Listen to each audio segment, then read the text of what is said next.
¿Está bien?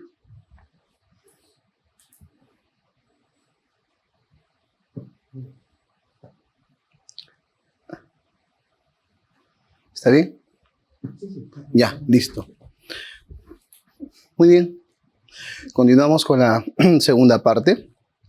Bien, vamos a, en esta oportunidad, hablar del shock séptico. Ya hemos venido dando algunos datos puntuales, ¿no? Generales, y algunas definiciones de shock séptico. Vamos a establecer ahora el punto crucial. En el shock séptico, la causa es una infección grave, que lo está llevando al paciente a un estado de hipoperfusión severa. Correcto. El endotelio, observen aquí, está lesionado.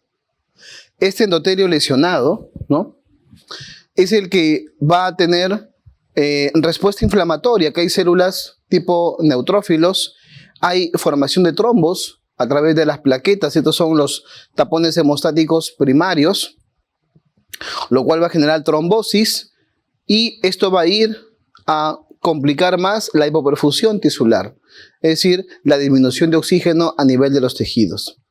¿Qué más vamos a observar? Vamos a observar vasodilatación, caída de la presión arterial, disminución de la presión sanguínea, ¿no?, deformidad de las células, ¿no?, las cuales incluso van a ir hacia los órganos a nivel del tejido, generando mayor inflamación y por tanto mayor disfunción. ¿Okay? Entonces, en el shock séptico, por una lesión endotelial, un órgano disfunciona. Puede ser falla renal, puede ser falla cardíaca, falla respiratoria, ¿no?, falla circulatoria en general, falla hepática, etc. La disfunción multiorgánica en el shock séptico indica que a medida que más órganos se van afectando, la mortalidad es mayor. Si solo tengo una neumonía grave, y la cual con el soporte ventilatorio se soluciona por un tiempo y luego ya con la ventilación espontánea, excelente. Pero si a esto le adiciono falla cardíaca, le adiciono falla hepática, falla renal, esto se llama disfunción multiorgánica. Y el estado de shock séptico es el que en mayor frecuencia va a la disfunción multiorgánica. Hay un score llamado SOFA que usamos en UCI. El score SOFA es el que tiene que ver con la disfunción aguda de los órganos. Bien, como vemos, el microorganismo genera lesión endotelial, hay una respuesta inflamatoria, desencadena una respuesta sistémica, generando activación de la coagulación, disfunción del endotelio, de la microvascularización, de la mitocondria, cambios metabólicos, alteraciones hormonales, incluso de la inmunidad, lo cual condiciona a mayor fallas orgánicas.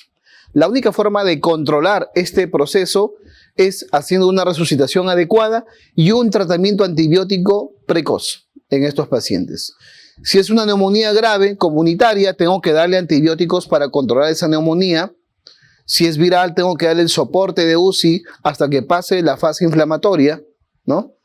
O si es mixta, tengo que saber en qué momento iniciar los antibióticos y en qué momento tomar la decisión de darle al paciente incluso tratamiento antiviral dependiendo de la causa. Buscar otras causas, parásitos, hongos, que puedan producir ese cuadro infeccioso severo. La mortalidad obviamente aumenta a medida que aumentan más órganos dañados. Miren, con un solo órgano la mortalidad 18 a 20%, con 2 órganos llega al 40%, 3 órganos ya está por encima del 60% y en 4 órganos está en 70 a 80% la mortalidad del paciente. A medida que más órganos fallan, el paciente tiene más riesgo de mortalidad. La respuesta celular, como vemos aquí, hay células como los neutrófilos, las células linfocitarias, los CD4, ¿no?, los macrófagos tisulares, las células dendríticas, todos van a verse alterados en esta etapa aguda para luchar contra un agente patógeno. En este caso, por ejemplo, una bacteria. Si el agente patógeno, por ejemplo, es una bacteria, entonces va a haber neutrofilia. Los leucocitos van a ser estimulados por las toxinas de las bacterias para ir a combatir contra ellas, produciendo lo que es el líquido purulento, por ejemplo, que es una mezcla de una destrucción entre células linfocitarias, leucocitarias y la propia bacteria. ¿Ok? Entonces, la bacteria va a generar no solamente eso, sino también va a influir en otras células para que los linfocitos CD4 generen la base del sistema inmunitario. Un paciente que tiene 25.000, un hemograma de 25.000 leucocitos con 10% de abastonados, es lo que esperaríamos encontrar en un paciente con respuesta bacteriana, ¿no? Ideal, pero a veces no es así. A veces encontramos pacientes que tienen 10.000 leucocitos, 8.000 leucocitos, pero están en un cuadro de sepsis grave, que cada condición clínica es diferente y otra cosa es evolutivo. Tenemos que saber en qué momento tener la sospecha clínica del shock séptico para dar el tratamiento antibiótico precoz. ¿Ok? Si hay bacterias que se elevan, pregunta, ¿los neutrófilos se van a elevar? Por supuesto, porque a una elevación de bacterias en nuestro organismo, a una reproducción de gérmenes, ya sea bacterias, virus u otros, se va a aumentar la defensa. ¿Cuál es la primera línea de defensa? Los neutrófilos. Por eso que en la leucocitosis va a haber neutrofilia. Los polimorfos nucleares van a estar elevados como primera línea de batalla ante una infección bacteriana, ¿no? Una infección micótica, una infección, dependiendo de la línea celular que tenga. Puedo tener parásitos, aumento de los eosinófilos generalmente. Puedo tener virus, ¿no? Se observa una linfopenia, ¿no? Por una elevación inicial de los linfocitos, los cuales luego se ven comprometidos en sus diferentes estadios o líneas de distribución. Entonces va a depender mucho del tipo de factor o agente patógeno que produzca la respuesta celular. Pero eso no es absoluto, es muy variable. ¿Ok?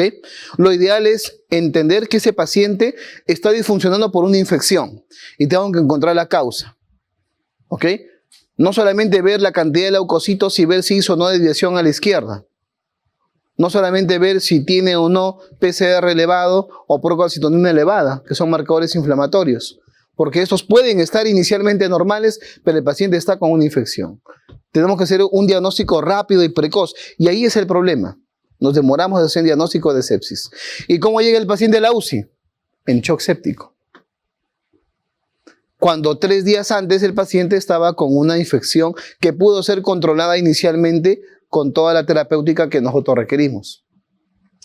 Bien, la mortalidad, miren en sepsis, comparativamente con las demás enfermedades, con cáncer de colon, cáncer de pulmón, con enfermedades tromboembólicas o con el SIDA. La sepsis es la que genera mayor mortalidad y mayor riesgo de complicaciones. Incluso la mortalidad comparada con otras patologías agudas como el stroke, el infarto y el trauma, la sepsis son los que mueren más. ¿Cuál es nuestra actitud? Y esto hay que reconocerlo. Nuestra actitud es la siguiente. Llega un paciente a la emergencia con dolor de cabeza intenso. Es una emergencia, ¿no? ¿Qué hace el médico de guardia? Tomografía, ¿verdad? Puede ser un stroke agudo. Correcto, estamos de acuerdo. Y le aplica su protocolo. Llega un paciente a la emergencia con dolor torácico intenso, palpitaciones, diaforesis, ¿no? Dificultad respiratoria. Vaya shock trauma, ¿no? Posibilidad de infarto, protocolo de infarto. Perfecto, excelente. Llega un paciente con fiebre de 38,5, que hace una semana está con dificultad, no se siente bien, está fatigado, siente un poco que le falta el aire. Pregunta, ¿le harán protocolo de sepsis a ese paciente? No le hacen protocolo. ¿Qué le hacen a ese paciente? Pasen la observación, un cloruro, póngale metamizol y observación nomás. Esa es la realidad. Y según este gráfico, ¿quiénes son los que más se mueren? Los que son con sepsis. ¿Saben por qué? Por lo que les estoy explicando. Porque los protocolos de sepsis en nuestro país y en el mundo, estamos hablando de Estados Unidos, todavía no tienen un protocolo de acción, no de parte del paciente, sino de parte de nosotros, de parte del profesional de salud. Nosotros cuando llega el paciente a la UCI, leemos toda la historia. Y nos damos cuenta de toda la cadena de errores que llevó al paciente a la UCI. ¿Ok? Entonces, en ese momento, aparte del soporte emocional que tenemos que dar a la familia, tenemos que combatir una infección que ya avanzó una semana. que ya avanzó 3, 4 días. Entonces, lo ideal es que cuando llega un paciente con signos de infección, tienen que ustedes aplicarle también el protocolo de la campaña de sobrevivir a la sepsis o el sepsis campaign, por lo menos, y darle el manejo inicial correcto. ¿Ok?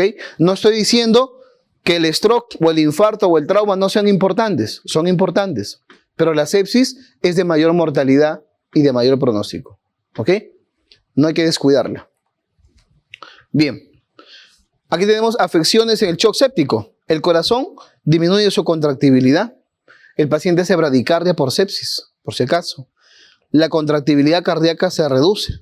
La microcirculación, el lactato se eleva, ¿no? Hay mayor riesgo de trombosis a nivel de la microcirculación y eso condiciona mayor riesgo de complicación en el paciente. La resucitación tiene que ser con fluidoterapia. Al inicio, pasarle volumen. Como le dije, 30 ml por kilogramo de peso. Dosis inicial, evaluación o reevaluación a los 30 minutos o a la primera hora de haber pasado ese bolo de fluidos. Hacer monitoreo porque esta resucitación va a ir a la microcirculación. No te olvides que el cloruro de sodio al 9 por mil, ¿a dónde va a ir? Al intersticial. Ya lo viste en el dibujo. El sodio y el cloro están en el intersticio. Ahí tiene que llegar ese cloruro. ¿Para qué? Para expandir el líquido extracelular. Bien. Estos son medicamentos vasoactivos que se dan en el shock séptico, ¿no? El shock séptico es cuando un paciente que tiene una causa infecciosa que lo ha llevado al shock, este paciente requiere vasopresores para mejorar su presión arterial. Tenemos la dopamina, la epinefrina, noradrenalina, vasopresina, dobutamina, fenilefrina. ¿Cuál es la primera opción? La noradrenalina en el shock séptico. Pregunta de examen. La noradrenalina es la primera elección. El paciente está en shock séptico, noradrenalina, adrenalina, vasopresina, ¿no? Que es la primera línea de batalla con respecto al shock séptico. Bien. Ahí están las dosis, los efectos, ya hemos dicho. Estos medicamentos tienen efectos cronotrópicos, efectos inotrópicos y producen vasoconstricción, que es lo más importante. Miren, la epinefrina, la norepinefrina, ¿no? La vasopresina produce también vasoconstricción. ¿Ok? Este es un estudio en el cual se pudo evaluar la comparación entre la noradrenalina con dosis altas de presión arterial media y dosis bajas de presión arterial media. ¿A qué conclusión se llegó? Que lo importante, perdón, lo importante es lograr una presión arterial media óptima, pero no llegar a la hipertensión. Entonces, la presión arterial media por encima de 65, gracias, era suficiente, y no llevarlo a una presión arterial media por encima de 85, no tenía sentido. Es por eso que no hay diferencias en la mortalidad. Es decir, si yo elevo la presión arterial media a 65 y a 85, entre ellos la mortalidad no va a haber diferencias, pero sí en el grupo que lo llevé la presión arterial media a 85, tuvieron más efectos cardiovasculares, sobre todo disfunción cardíaca, porque estoy sobrecargándole el trabajo al corazón, por querer elevar la presión arterial. Por eso el punto de corte es 65, ¿ok? Ahí está el ventrículo, cómo disminuye su contractibilidad. Miren, aquí estaba 33% cuando está con sepsis, y aquí recupera un 60% sin sepsis. Entonces, la sepsis reduce la contractibilidad del corazón. Incluso estudios con ecocardiografía, miren, fracción de eyección del ventrículo izquierdo 20% y después de la sepsis recupera 55%. Lo cual implica que las toxinas bacterianas o las sustancias que produce el cuerpo, sobre todo el factor de necrosis tumoral alfa, es el más cardiotóxico. es el que va a reducir la presión, la contractibilidad cardíaca a un 30 o 40% de su valor basal. Manejo auxiliar. Fluidos, ya está. Vasopresores también. Y ahora viene el tratamiento adicional. Hay estados de shock séptico refractario. Es decir, que ya no responden al tratamiento convencional. Y en ese caso, le puedo agregar hidrocortisona, que tiene función mineralocorticoide. Es un corticoide, pero con una función de mineralocorticoide. Es decir, me va a permitir mejorar la tonicidad plasmática, concentrando también los niveles de sodio y la osmolaridad en forma directa. ¿Ok? Entonces se usa 200 miligramos cada 24 horas. Lo hacemos en dosis de 50 miligramos cada 6 horas. Ese es el manejo que se hace en UCI. También se puede pasar en infusión. Los niveles de evidencia están en estudio. ¿Ok? Ajustar dosis de hidrocortisona sin vasopresor. ¿Qué quiere decir eso? Que si ya el paciente está mejorando clínicamente, entonces ya le voy retirando la hidrocortisona. Le voy bajando la dosis y finalmente se la suspendo. ¿Ok? No administrar corticoides sin shock. Es decir, tengo un paciente que no está en shock y yo le pongo corticoides. No tiene sentido. ¿Ok? Y administrar corticoides por flujo continuo, comparativamente todavía el grado de evidencia está en estudio. Entonces, en la parte práctica, sí usamos la hidrocortisona, como les vuelvo a repetir, 50 miligramos cada 6 horas, durante 48-72 horas máximo, porque es el tiempo que duran los vasopresores como máximo. Y apenas el paciente sale de vasopresores, le vamos quitando también el corticoide hasta suspenderlo. Hemoderivados. Si la hemoglobina está menor a 7, podemos considerar la transfusión de hemoderivados de paquete globular. No usamos eritropoyetina, no usamos plasma fresco si no hay sangrado, no usamos antitrombina porque no se van a distribuir adecuadamente y no van a tener el efecto que necesitamos. Plaquetas, cuando hay una plaquetopenia severa, menos a 10.000, cuando hay menos a 20.000 con riesgo de hemorragia, o cuando hay que hacer algún procedimiento o hay hemorragia, debe ser mayor a 50.000 idealmente. Eso también son grados de evidencia relativamente bajos. Terapia inmunológica no se usa en shock séptico. No se usa. Ninguna ha demostrado tener eficacia. ¿Ok?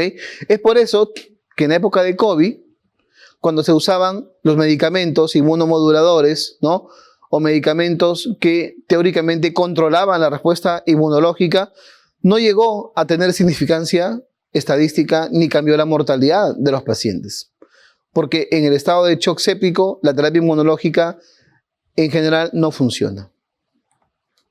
Bien, el otro tipo de shock es el shock cardiogénico. Y como hemos visto en el shock cardiogénico, el problema es la contractibilidad del corazón, ¿no? Ya sea una disfunción en la contractibilidad o en el llenado.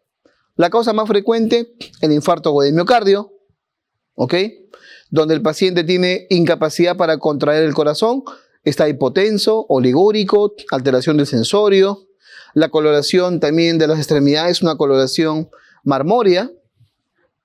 Y criterios hemodinámicos, una presión sistólica reducida, un índice cardíaco reducido y una presión de enclavamiento mayor a 15. Este es el punto de corte actual de la presión de enclavamiento capilar pulmonar. Esto fue pregunta de examen, esa de ahí.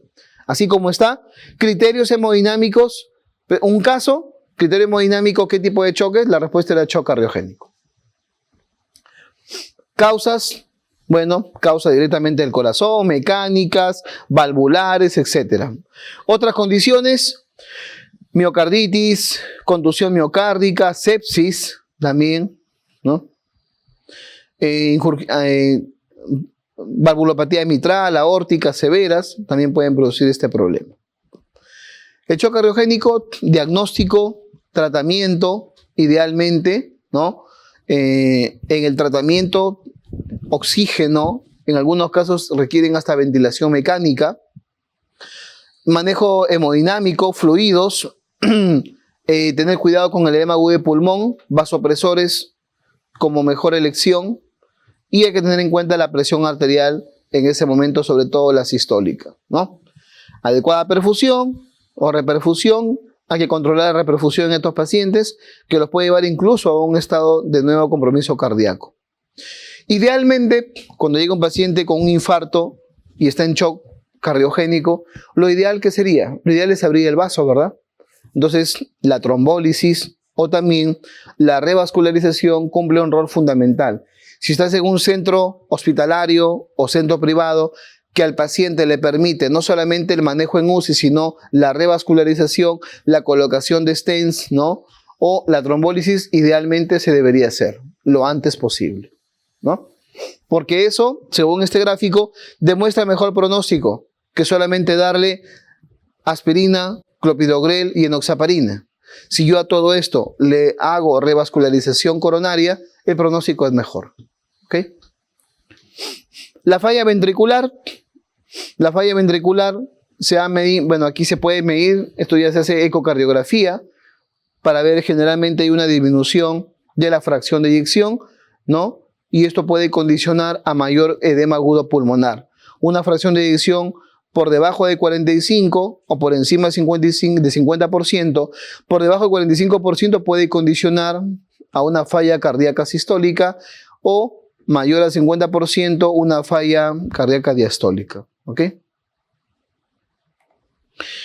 El taponamiento cardíaco es parte del shock obstructivo.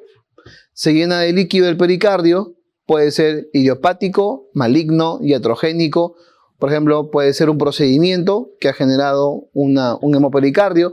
Un accidente de tránsito. Pregunta clásica de examen. Un accidente de tránsito que genera, ¿no? o un asalto que produce una contusión precordial y eso genera en el paciente un estado de shock. Entonces, lo más frecuente ahí es hemopericardio, taponamiento cardíaco, taponamiento pericárdico. Acá infarto, salida purulenta de líquido, falla renal u otros. El trauma torácico. Esto puede condicionar a un estado de shock obstructivo, ¿no? Eso salió la diapositiva ahí, era de shock obstructivo por si acaso. Seguimos en shock cardiogénico. ¿Qué medicamento le vamos a dar al paciente? Bueno, dobutamina, levosimendan, mirrinona, son medicamentos más actualizados, pero la dobutamina sigue siendo la elección cuando el paciente tiene por lo menos una presión arterial óptima, una sistólica por encima de 90, que me ayudaría para poder darle contractibilidad. Entonces la dobutamina se convierte en esa elección, ¿ok? La dobutamina. El resto de medicamentos se pueden dar. Generalmente nosotros tenemos que hacer el control de la función renal para ello, pero algunos ya los tenemos en el país, seleccionados por algún tipo de paciente, pero el que más usamos es la dobutamina y el que viene de pregunta de examen también ha sido la dobutamina. Bien, vamos a ver el monitoreo hemodinámico. Si bien es cierto, en diferentes puntos,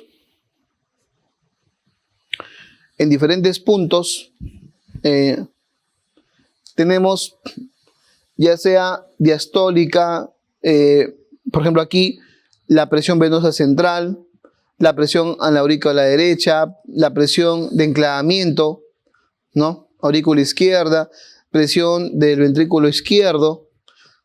Hay diferentes puntos en los cuales nosotros podemos hacer monitoreo de la función cardíaca, ¿ok? Por ejemplo, aquí nosotros tenemos en este gráfico el análisis de la presión de pulso, el Doppler, el método de Fick o la bioimpedancia o bioreactancia. Son métodos, podemos decir, que se llaman mínimamente invasivos, pasando luego a los invasivos, como es el catéter de la arteria capilar pulmonar o el catéter de Swan-Ganz, que actualmente ya su uso es muy limitado porque hay otras estrategias que son menos cruentas y que tienen una efectividad también demostrada, como la ecocardiografía, por ejemplo. Algo importante es que, y esto va con respecto a nuestros maestros clínicos, ¿no? aunque se puede obtener información considerable del estado cardiovascular en la exploración clínica, pulso, presión, gradiente de temperatura, diuresis, etc., se puede conseguir información adicional a través de la monitorización invasiva, que resulta especialmente para valorar la respuesta a cambios de tratamiento. Es decir, tengo un paciente, y no sé si ustedes recordarán, pero habían médicos que tenían mucha experiencia, muchos años, nuestros maestros, que con solamente ver al paciente, evaluarlo rápidamente, te decían qué tipo de shock era. Y su probabilidad de éxito era muy alta, porque tenían una experiencia en la evaluación semiológica y clínica. Pero ahora eso no es suficiente, porque ahora hay más ayudas diagnósticas. Podemos complementar esa evaluación clínica, pero nunca reemplazarla. Es decir, la evaluación clínica siempre es la prioridad en el diagnóstico de shock. O sea, un estudio de imagen, un estudio adicional, utilizando la tecnología, no va a reemplazar a la evaluación clínica y al análisis clínico. Eso va a ser mucho mayor siempre. Lo que hacemos aquí en el monitoreo hemodinámico es complementar el diagnóstico, sobre todo para tomar decisiones en cuanto al tratamiento. Esa es la inestabilidad hemodinámica. ¿Cuándo decimos que un paciente está hemodinámicamente inestable?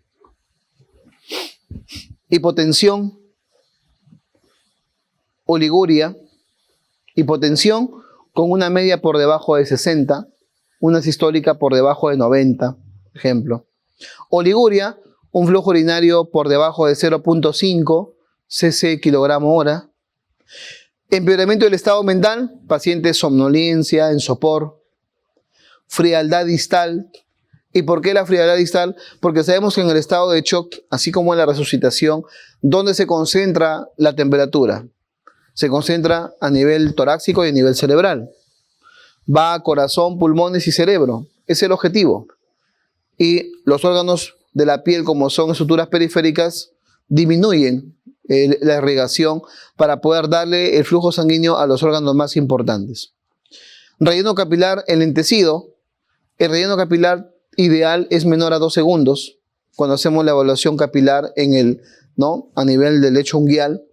Y cuando es por encima de esto, 3, 5, el pronóstico es malo, porque el paciente tiene dificultades para poder lograr mejorar la perfusión. Es decir, si un paciente tiene un llenado capilar mayor a 3 segundos, su lactato está mayor a 2, así directamente. Hay esa correlación. ¿Okay? Entonces, actualmente consideramos al llenado capilar, y ustedes dirán, solo presionar la uñita para ver cuánto demora en llenarse de sangre, ¿será tan importante? La respuesta es sí, porque eso habla ya de perfusión distal. Nuestros maestros, ¿qué hacían? Presionaban el dedo gordo del pie. Lo presionaban y cuando el dedo gordo demoraba en llenar o estaba muy frío, ellos hacían diagnóstico de shock. Y decían, si el dedo gordo, del pie está con una hipoperfusión disminuida, el paciente está hipoperfundido. Entonces, mucho apunta, y ahí se han hecho varios estudios ya, sobre perfusión, sobre flujo sanguíneo y también sobre niveles de lactato. ¿Okay? Y eso ha sido comprobado. Incremento de lactato, ya lo vimos, lactato normal de 0.6 a 1.5. Ese es el lactato normal. 0,6 milimol por litro a 1.5 milimol por litro. Como máximo. Todos estamos con un lactato menor a 1 en este momento. Es nuestro basal. ¿Ok? Que va en esos extremos, pero es nuestro basal. Entonces, si el lactato se eleva a 2, 3, 5, 10, la mortalidad también aumenta. Ya sabemos ya que el lactato, cuando demora en depurarse, 24, 48, 72 horas, la mortalidad es mayor. ¿Ok? Lo hemos visto en los gráficos. Y este es el paciente de la UCI, miren. Intubado, con catéter acá, un catéter de Swan-Ganz, para monitoreo hemodinámico invasivo. Está en ventilación mecánica, múltiples infusiones, paciente que está con alto riesgo de comprometer su vida, ¿Alguno de ustedes quiere ser intensivista? ¿Nadie? ¿Ni la pandemia los ha convencido? No, toda la pandemia se fue ya, La pandemia sigue, por si acaso, La pandemia no se ha ido. La pandemia va a seguir, siempre. Las UCIs siempre van a requerir personal de salud, por si acaso, ¿no? Hay ventajas. Bien. Oximetría de pulso. Bueno, la oximetría de pulso es una estrategia de monitoreo continuo. Monitor, una mecánica física para captar la hemoglobina a través de el flujo, ¿no? Utilizando el oxímetro, ¿no? Pero también puede haber errores. Por ejemplo, gracias. Por ejemplo, cuando el paciente está hipotérmico, cuando el paciente está con sudoración, ¿no? Cuando hay frialdad, el paciente está en paro, cuando hay obstrucciones, trombosis, ¿no? Movimiento del paciente. Entonces, hay muchos valores que van a producir error, ¿no? Y eso lo podemos ver, sobre todo los que somos nuevos en la UCI, cuando somos residentes de primer año, vemos que el paciente está saturando 80%, nos asustamos, ¿no? Vemos el monitor. Y lo primero que nos enseñan en la DR1 en UCI es no mirar al monitor, mirar al paciente primero. El monitor es una estructura que te da información, mirar al paciente. Entonces yo aprendí de mirar al monitor, primero a mirar al paciente. Yo decía lo contrario, ¿no? Siempre es importante primero ver, el paciente te va a dar la mejor información. Entonces la oximetría de pulso es una buena estrategia para medir la oxigenación, digamos, acercarnos a esa curva de saturación de hemoglobina con una presión de oxígeno mayor a 90 o de 90 para una saturación de 95-97%, y con eso considerar que el paciente está con una buena oxigenación, ¿no? A tener esos problemas. Si el paciente está en shock, la oximetría puede fallar. A eso quiero llegar, ¿no? Entonces puede haber errores de dosaje o de cálculo, y allí lo que hay que hacer es colocar una línea arterial, es decir, un catéter a una arteria periférica, idealmente a la radial, que son las de mejor información, o bueno, la nivel, si no es la radial, cubital, o si no a la de la flexura, o bueno, si no se puede, porque a veces es muy difícil, están muy edematizados, a nivel de la femoral. Pero lo ideal es la radial o la cubital, sobre todo la radial. Se pone ahí la línea arterial, catéter, y con eso se transfunde a un equipo y ahí sale lo que se llama la línea arterial y el paciente está monitorizado directamente. Eso sería mucho mejor para a través de eso tomar muestras y saber cuánto está saturando el paciente. ¿Okay? Paciente con inestabilidad hemodinámica, si no responde a fluidos, si está hipovolémico, es un paciente que requiere probablemente otro tipo de evaluación. La ecocardiografía podría ser una opción. Miren todos los valores de monitoreo que deben darse en un paciente para el gasto cardíaco.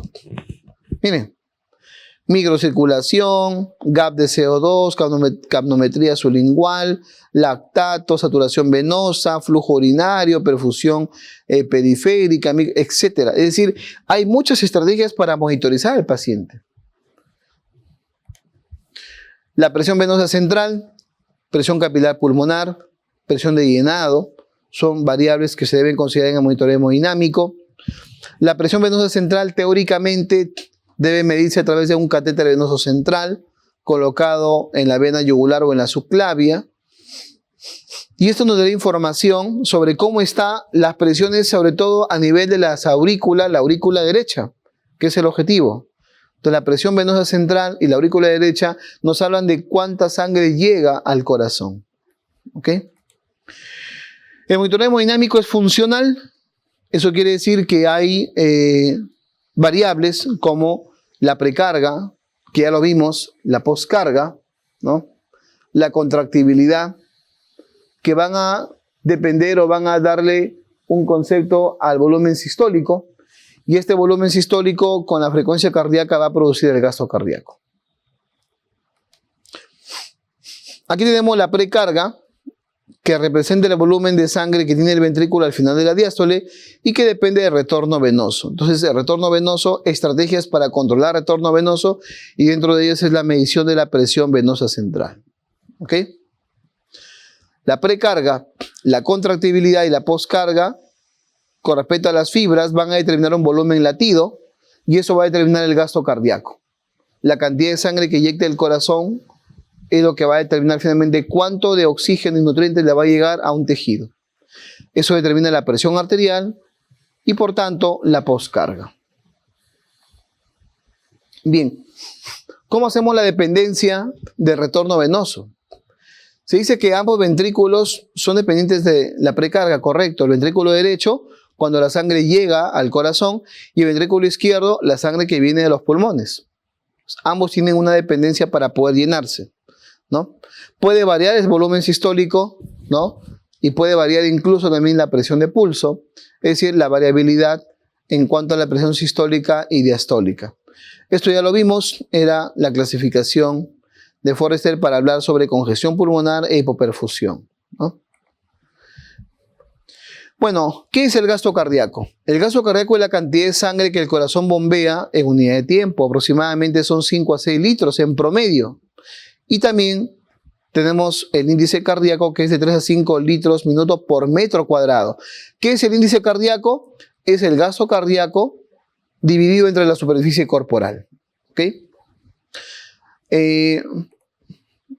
Como vemos, aquí el gasto cardíaco lo va a delimitar la cantidad de sangre que el corazón eyecta cuando se contrae. Y esto va a depender de la frecuencia cardíaca, el gasto cardíaco, y también va a depender del volumen que eyecte. O sea, hay dos variables fundamentales.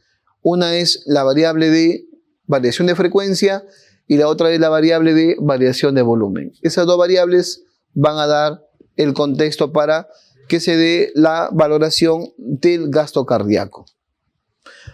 Como nosotros podemos observar aquí, ¿no? En el índice cardíaco, ¿no? Podemos observar también a nivel de la presión de enclavamiento capilar pulmonar y que generalmente la disfunción ventricular es cuando esa presión de enclavamiento se prolonga más de su valor normal. Asimismo, el estado de shock llega cuando hay congestión y disfunción cardíaca. Por eso el paciente en estado de shock cardiogénico, ¿cómo llega al hospital? ¿Cómo llega a la emergencia? Llega con dificultad respiratoria, ¿no? Sensación de falta de aire, dolor propio de su infarto probablemente y presión arterial disminuida. Todo eso en el contexto de un shock cardiogénico. En el shock cardiogénico el paciente requiere oxígeno. En el shock cardiogénico el paciente ha tenido una disfunción ventricular, por tanto está acumulando agua, requiere un manejo también agresivo en cuanto a la estabilización de la cantidad de agua que él puede tener. Si mejora la función de bomba, el paciente va a orinar. Si no hay una mejoría en la función de bomba o el infarto es un infarto que demanda manejo quirúrgico inmediato, va a ser difícil poder hacer que el paciente logre un gasto urinario adecuado y logre también un gasto cardíaco óptimo. Ambos van a estar comprometidos. La capacidad de contractibilidad del corazón se da por la ley de Frank-Starling.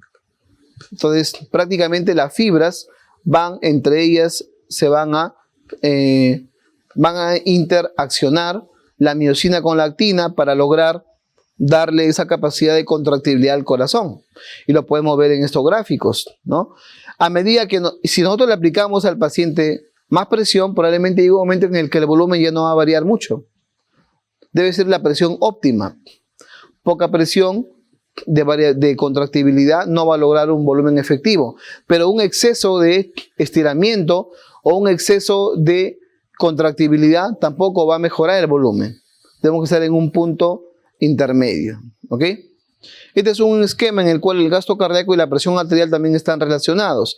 Si la presión arterial supera los 150 milímetros de mercurio, por más que tú le des más presión, ya no vas a mejorar el gasto cardíaco. Al contrario, puedes perjudicar la función cardíaca. Nosotros, por ejemplo, en los pacientes neurocríticos que tienen, por ejemplo, han hecho hemorragia subaracnoidea y han tenido que ser clipados. Estos pacientes, cuando se hace un clip al aneurisma, después, entre el día 7 y el día 10, ese vaso se puede cerrar, a pesar de que ha sido clipado. Eso se llama vasoespasmo. Le hacen al paciente un estudio de una arteriografía y observan que está disminuido el calibre. ¿Cuál es el tratamiento? Le inyectan ahí una sustancia vasodilatadora. Puede ser verapamilo o nimodipino, ¿no? Intraarterial. Después de eso, el paciente pasa a la UCI y sigue con una terapia hipertensiva. Porque si yo logro llevarlo a una terapia hipertensiva, el vaso, si se cierra, se va a cerrar menos. En cambio, si yo no le aumento la presión arterial, el paciente su vaso se puede cerrar. Tiene más riesgo de cerrarse el vaso cuando la presión es baja a cuando la presión es alta, ¿correcto? Ahí sí justifica. Pero ¿cuál es el problema? ¿Cuál es el efecto adverso? ¿Qué pasa si yo tengo mucha presión en este paciente? Una sistólica de 150, 180. ¿Qué pasa? Pasa que le voy a sobrecargar el trabajo al corazón y lo puedo llevar a una isquemia coronaria, a una isquemia cardíaca. Puede suceder eso en algunos pacientes, puede suceder. ¿Ok?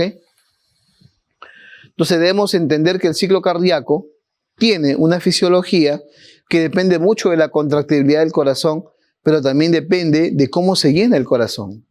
Nosotros debemos mejorar el llenado ventricular para que así el corazón pueda eyectar mejor.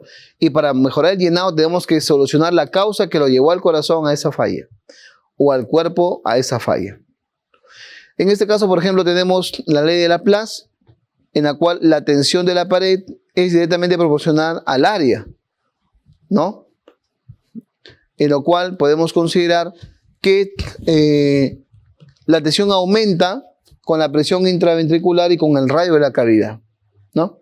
Eso quiere decir que pacientes que tienen esta distribución concéntrica y son hipertensos crónicos van a tener mayor dificultad para lograr un buen flujo o para poder responder al tratamiento de contractibilidad, porque ya tienen una remodelación previa. Estudios como la ecocardiografía han resultado ser beneficiosos en el paciente crítico. Sobre todo la ecocardiografía, ¿no?, bidimensional, en la cual se puede evidenciar las cavidades cardíacas y se puede evidenciar las válvulas para poder hacer un diagnóstico adecuado, ¿no?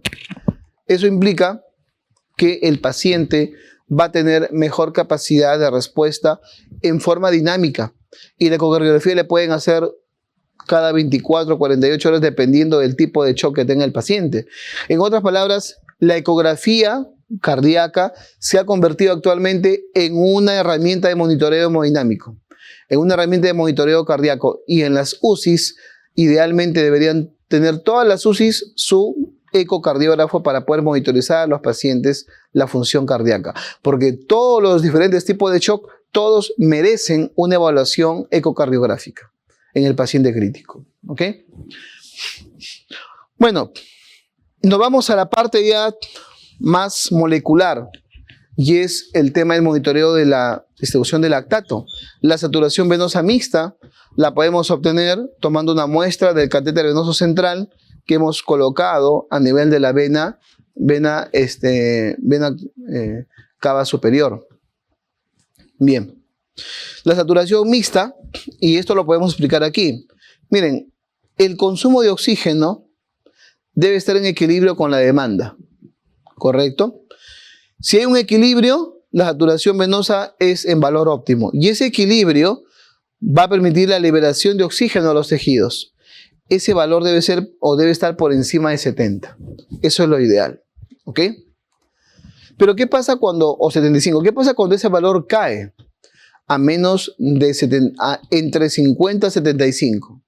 Cuando ese valor cae, el cuerpo, ok, hace mecanismos compensatorios. Incrementa la demanda de oxígeno, ¿no? Y obviamente también la liberación está un poco reducida. Pero si esa saturación cae más, a 50%, incluso de 50 a 30, ya el tejido ya no tiene de dónde obtener más combustible. Y si cae de 25 a 30, hay una acidosis láctica severa. Una saturación venosa por debajo de 25, el paciente está muerto. También es una forma de monitoreo y es muy sencilla porque se toma una muestra del catéter venoso central. Se puede monitorizar con eso también. Y lo que vamos a evidenciar es la elevación del lactato en el shock. ¿Qué pasa cuando el lactato está elevado? Cuando el lactato está elevado, el gasto está reducido, porque el lactato produce acidosis.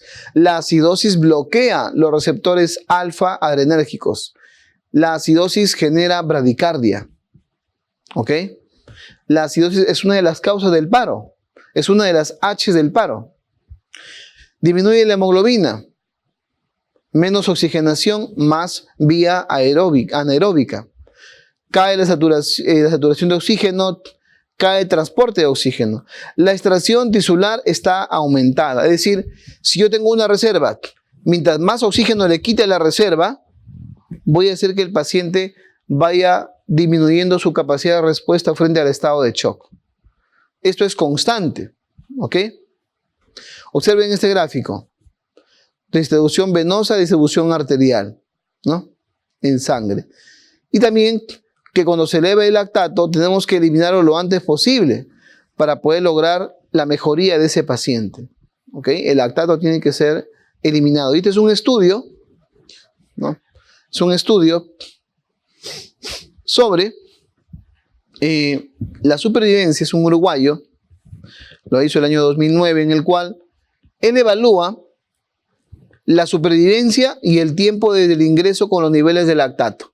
Es decir, cuando el nivel de lactato a las 6 horas, se llama CL6, es el clearance de lactato a las 6 horas o aclaramiento de lactato, es menor a 0.4 o es mayor a 0.4 milimol por litro. Es decir, si yo tenía un lactato de 3 y a las 6 horas está en 2.6 y en las siguientes horas está en 2.2 y está disminuyendo el lactato, quiere decir que el pronóstico es bueno del paciente. ¿Ok? Y aquí habla, incluso puede ser de 40% de la disminución que puede tener ese paciente. Entonces aquí son características clínicas del paciente, pero lo ideal es que miren la supervivencia. La supervivencia prácticamente es mayor en los que pueden eliminar más lactato. ¿Ok?